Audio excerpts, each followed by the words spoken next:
आइए अब चलते हैं एक ऐसे स्थान पर जहां आप जाएंगे तो अद्भुत चमत्कार को सुनकर स्तब्ध रह जाएंगे। जी हाँ, हैरान रहने की तो बात ही है। मैं बात कर रही हूँ वृंदावन के श्री राधा रमन की।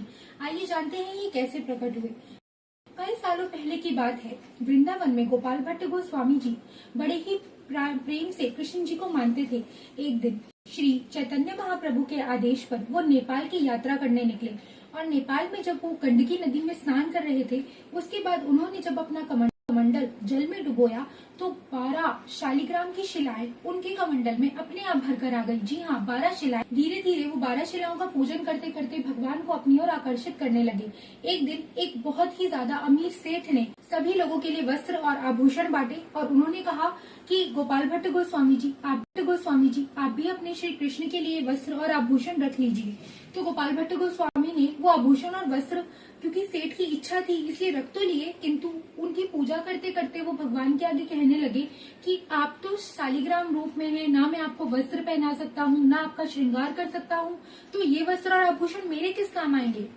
उसके बाद वैशाख पूर्णिमा के दिन जब उन्होंने उन 12 शालिग्राम के ऊपर से पर्दा हटाया और उनकी पूजा करने के लिए सामग्री उठाई, तो वो देखते रह गए। उन 12 शिलाओं में से एक शिला, जिसे दामोदर शिला के नाम से जाना जाता है, त्रिभंग मुद्रा में खड़ी हुई थी। जी हाँ, त्रिभंग मुद्रा में।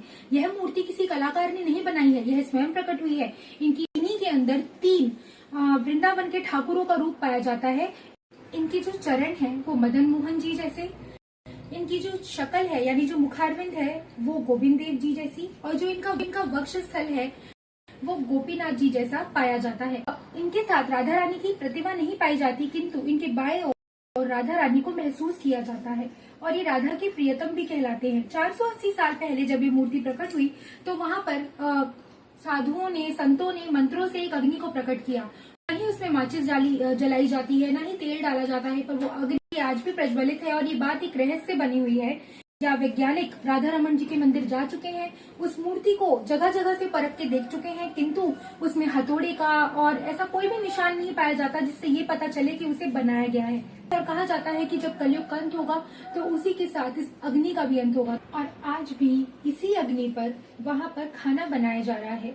तो जब भी वृंदावन जाए, राधा रमन जी के ये रहस्यमय दर्शन करना ना भूलें और भारत की विरासत से जुड़े रहने के लिए हमारे चैनल को फॉलो और सब्सक्राइब कर लें। राधे राधे।